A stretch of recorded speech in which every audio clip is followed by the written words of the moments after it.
It was a drain on resources in a way that put people at risk. It was built by dehumanizing part of the population, and it was constructed by one man's ambition.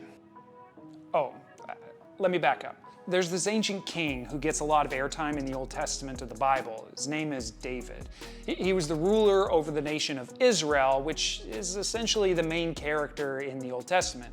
David started out as a humble shepherd and a musician, but he ended up becoming a ruthless tyrant, a womanizer, and a conqueror. Like so many stories you've heard, his meteoric rise to power was followed by a pretty dramatic fall from grace. But before the fall, while he was still on that rise, like award winners used to do, First off, I want to thank God. and the best way to thank God in David's mind was to build him a building, an opulent temple. Besides, every nation that David conquered had a temple of their own for their own gods. Why shouldn't he have one? I mean, why shouldn't his nation, why shouldn't his God? I mean, if anything, given their growing control and power, shouldn't he, his nation, his God have the biggest, bestest building ever?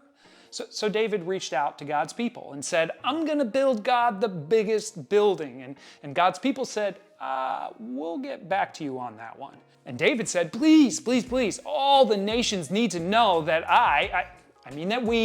that God is the best God of all the gods. Let me build him the best building. And God said, no thanks. Even the biggest, best building is not enough for me. I inhabit the whole earth. I can't be housed in your little box, no matter how much bigger it is than the box next door. But David persisted. And eventually, God relented. Now look, I don't think that God relented because he was willing to downsize. I think it was because he realized that this wasn't about building him a box to live in. This was about a visual, a manifestation, if you will, that people could point to, that they could go to, that people could use to conceptualize the idea of God. So God agreed to let the temple be the place where his name dwelled. For the ancient people, the idea of name is synonymous with reputation. In other words, God basically was saying, I'll let my reputation be associated with the building. I'm not going to live there, but you can think of me when you go to that place. But because of that, David, you can't build it. You've got too much blood on your hands. As you've slowly acquired more and more power, you've drifted away from the design that I had for human life and down the road of tyranny and infidelity and conquest. My earthly representation isn't going to be associated with those things. So it's not going to be built with your bloody hands. I'll let your son build it. So, decades later, David's son Solomon does just that. He builds God's temple, only his hands aren't much cleaner than his father's. He built the temple with slave labor that he acquired from his own conquests. He also drained the nation's funds in order to do this building project, along with a bunch of other projects, and all of that was really about making a name for himself just as much as it was for God. I mean, there's a reason that the temple is referred to throughout history as Solomon's temple. And that draining of the funds ended up leaving the nation vulnerable to attacks, which, by the way, is exactly what ended up happening. What does this have to do with going to church? Yeah, I know, hold on. We're gonna get there, I promise. When Solomon finished the temple, he built for himself a stage in the middle of the courtyard, and he invited everyone, not just the nation of Israel, everyone who would come from neighboring nations too, because of course they needed to see who had the biggest, best building now. For God. For God, of course. So he brings everybody in, and he prays this prayer of dedication.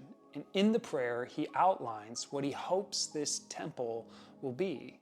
Now, I'm not going to read the whole prayer because, well, it's really long, but I'll give you the quick summary. He begins by acknowledging that God doesn't live here, but that God's reputation is here. The idea that the building is where people can come to connect with God. And then he walks through 5 things that he hopes will happen here. First, he hopes that it can be a place where people will bring their disputes with one another and find out who's in the wrong, who's in the right, how to handle the conflict, and where to go from here. Where they can find judgment and arbitration and vindication, people who are seeking wisdom for navigating the complexities of life, he hopes that the temple can offer that to them. He also hopes that it can be a place where people could receive forgiveness when they've, strayed from God's law and how to be human. They can show up, make a sacrifice, and then they can know when it comes to them and God, they're good, they're forgiven. Third, he prays that it will be a place where people can bring their physical needs, where they can voice before God what they're desperate for: rain, crops, children, resources, food, anything. He prays too that it would be a place where non-Israelites could come and be welcomed into the family of God. And finally, that it would be a place where those who have lost their way in life, that they could always come back to, a home that they could always have here at the temple. All of his prayers were all permeated with this desire for people to be able to come to the temple and experience the mercy of God. All of that is associated with this building, which is good, right? I mean, it's wholesome. And yet, the whole thing was built by a father and son's bloody ambition, dehumanizing slave labor, resources that could have been used in a much better way to benefit people. It's complicated, right? I wonder if this is part of the reason why Jesus had such a complicated relationship with the temple. Sure, he attended it as a child, he taught in it as an adult, but he also predicted its destruction. He talked about it as an institution that was, obsolete. Some of his most provocative statements and teachings were in reference to the temple. He said, referring to himself once, that something greater than the temple is here, and that it could be torn down and rebuilt in 3 days. Jesus talked about himself as the replacement for the temple. Now, understanding the backdrop of the temple's history, it's almost like Jesus was both redeeming and redefining the idea. It meant that he was claiming to be God's reputation on earth, that he would be the place people would go to get wisdom for navigating life. He would be the place where people could go to receive divine forgiveness. He would be the one that you could voice your needs to. He would be the one to welcome all people from all places, and he would be the one who would bring home anybody who had lost their way in life. Ultimately, he would be the access to the mercy of God. It's no longer a place, it's a person.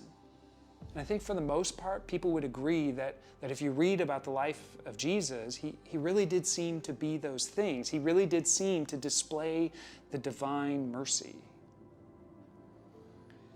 The church, on the other hand, throughout history, you could absolutely criticize the church for having bloody hands, dehumanizing people, and misusing funds in a way that put people at risk, especially overspending on some buildings. But, and perhaps this is new information, Jesus never set out to build church buildings. In fact, the word church and what we think of when we use it was never a word Jesus used. When Jesus said that he would build his church, he used the word ecclesia, which refers to a gathering of people, not a particular place. Buildings and structures might make convenient locations for the ecclesia, the church, to gather, but it's really important to understand that those buildings are not what the church is. The church is the group of people who follow Jesus, who believe that he was who he said he was, the temple replacement, the mercy and reputation of God on earth. The church believes that. And then the church seeks to be that, to become people who display divine mercy, become people who live wisely, who meet the needs of others, who offer forgiveness, and who welcome outsiders, especially those who have lost their way in life, because we all lose our way in life at some point or other. Friends, stop going to church and start looking for it. Look for those people who display divine mercy, forgiveness, and welcome. Jesus said you'd know who his disciples were, not because of the buildings that they frequented, but because of the way they loved others. But as you look, be prepared to run into people with ambition, who dehumanize others, mismanage resources, people who are broken and selfish, people like me. Anytime human beings get involved, it's going to be messy. David wanted to do something good for God, so did Solomon, but they also wanted to do it for themselves. It's complicated. That's why it's so important to know that Jesus said he was the temple replacement. He, not me. So let's continue becoming that church that Jesus started in the first place, one centered on who he is, not on who we are. That's why the church isn't supposed to be about us or our buildings. It's about the mercy of God in Jesus. It's about wisdom and forgiveness and reconciliation and grace. I mean, don't you need those things? I know I do. When Jesus said something greater than the temple is here, it's like he was issuing an invitation for us to go looking for those things in him.